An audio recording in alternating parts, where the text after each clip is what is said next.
ዱባይ ፈረደበት ደግሞ አንድ ወር ሙሉ ዱባይ ሲባል ነው እንግዲህ የሚቆየው ማለት ነው። ወይኔ ወይኔ ትናንትና የሆነች ኮሜንት ጽፋልኝ ነበር። ድራማው ይቀጥላል።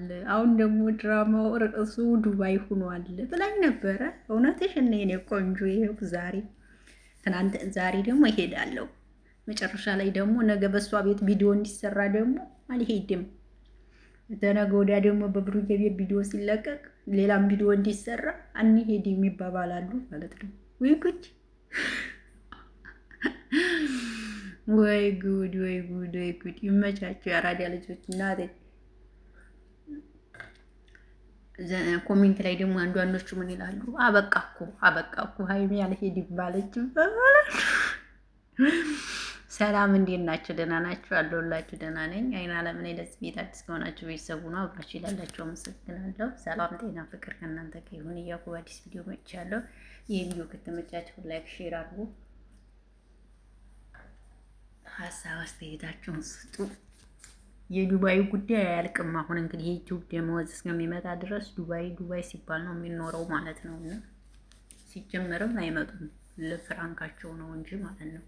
የምሬ ነው የምላችሁ። ምክንያቱም አሁን ላይ ጾም ሊገባ ነው፣ የሙስሊሞቹ ጾም ሊገባ ስለሆነ አሁን ላይ አይመጡም። ሲጀምር ግን የፕራንካቸው እንትን በቃ ልንሄድ ነው ዱባይ። አንድ ላይ እየዋላችሁ እያደራችሁ እኮ ይገርመኛል። ከዛ ካሜራ ሊሰሩ ሲፈልጉ እሷ ቤት ትሆናለች። ከዛም በኋላ እሷ ቤት ከሆነች በኋላ እነሱ ይመጣሉ ማለት ነው። እንደዚህ እያላችሁ ኮሜንታተሮች ማርያምን ለራሳችሁ ሆኑ። ከሰው ጋር ትጣሉ፣ ከሰው ጋር ትሰዳደቡ። የምሬ ነው የምላችሁ ማርያምን። እነሱ ፍቅር ናቸው። እናንተ ከማንም ጋራ እከሌ ከሌን ተቸቻት፣ እከሌ ከሌን ተናገረቻት እያላችሁ በሰው እየገባችሁ ሰውን አትናገሩ። ይቅርባችሁ ማርያምን። እነሱ እንዲሆኑ አንዲ ናቸው። ስራቸውን እየሰሩ ነው ውዶቼ። እናንተ ከማንም ጋር ትያያዙ። እኛ በተለይ በስደት ዓለም ያለን ሰዎች የምሬ ነው የምላችሁ ነገ እንሙት ዛሬ እንሙት ነገ በሰው ሀገር እንቀርም እንዲሁ እኮ አናውቅም። እንደዚህ ሆነን ታዲያ ለምን ተሰው ጋር እንጣላለን? እኛ ምን አገባን? ሲጀመር እኮ ስለ ሰው አያገባንም እኮ እኛ ዝም ብለን ነው እንጂ እንደፈለጉ መሆን ይችላሉ እኮ ወዶቼ። ምን አገባን? እኛ አይመለከተንም እኮ እውነት ለመናገር ማለት ነው። እኛ ምን አገባን? ዱባይ ሄዱ፣ አሜሪካ ሄዱ፣ ሳውዲ ገቡ፣ ምን አገባን? እኛ ምንም እኮ አይመለከተንም እኮ ወዶችዬ። ስለ ራሳችን ብቻ እኮ ነው የሚመለከተን እንጂ ስለ ማንም አይመለከተንም እኮ እውነት ለመናገር ማለት ነው። እነሱ ካሜራ ደቅነው ለ30 ደቂቃ እኛ ላይ እንዴት ተጣሉ ያሳያሉ። ከዛ ካሜራቸውን ከዘጉ በኋላ አብረው ሲላፉ ነው የሚታዩት። ስለዚህ እናንተ ንቁ፣ ጎበዝ መሆን አለባችሁ። አለቀ። ይሄ ነው ጎበዙ። ከማንም ጋር ትያያዙ፣ ከማንም ጋር አትጣሉ። ማርያምን ከማንም ጋር እየተጣላችሁ በተለይ ስደት ላይ በስደት ላላችሁ እህቶቼ ተዋደዱ። ምን አለ እህታችሁን ቅመምን ብትደግፉ፣ ምን አለ ቅመምን ከሰው ቤት እንድትወጣ ብታደርጓት።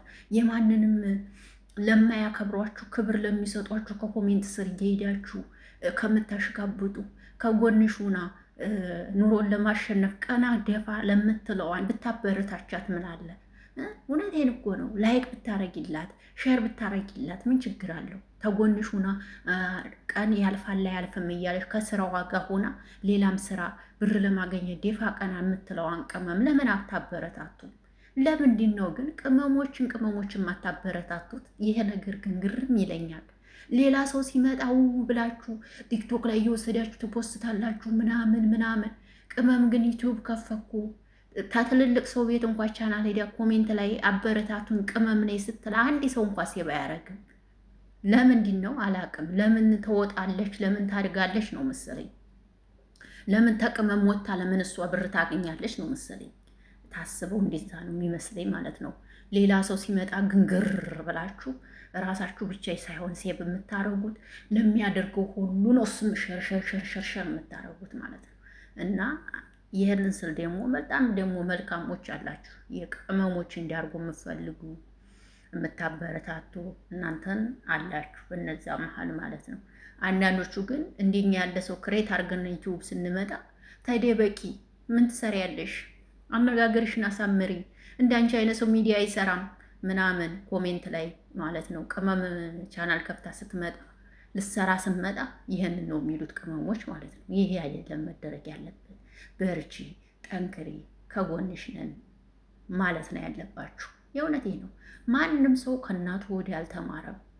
ዩቲዩብ ላይ እየሰራ ያላችሁት ሁሉ የተማረ አይደለም። እውነቱን ነው የምነግራችሁ። ዩቲዩብ ተማራችሁም አልተማራችሁም መስራት ትችላላችሁ። የተማረው ሁሉ አይደለም ዩቲዩብ ላይ ተቀምጦ የሚሰራው። የተማረውም ያልተማረውም ነው። ገባችሁ አይደለም? ስለዚህ ማንኛውም ሰው የሚሰራው ነው ይሄ። ስለዚህ ቅመሞች ቻናል ከፍተው ሲመጡ አበረታቷቸው፣ ብርታት ስጧቸው፣ በርቱ በሏቸው፣ ጠንክሩ በሏቸው። ይህንን ነው የምለው። የምር የማንም አሟሟቂ አትሆኑ። ለራሳችሁ ተፍጨርጨሩ። ለራሳችሁ ነገ አሁን እዚህ ሀገር የሰራችሁት ብር ነገ ሂዳችሁ ባንክ ቤት አስቀምጣችኋል አይደል? ነገ ሂዳችሁ አንድ ቀን ስታወጡለት አገሩ ነው የሚገባው። አንድ ነገር ስትሰሩበት አገሩ ነው የሚገባው። ምንም ጥቅም የለውም። ስለዚህ ሂዳችሁ ነገ የምትሰሩበት ስራ የምትፈልጉበት ነገር ስሩ። ለምለም የተንቤን አያችኋት አይደለም?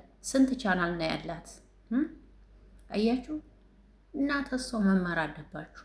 ይሄን ነው የምለው። አመሰግናለሁ። መልካም ጊዜ። ሰላማችሁ ይብዛ።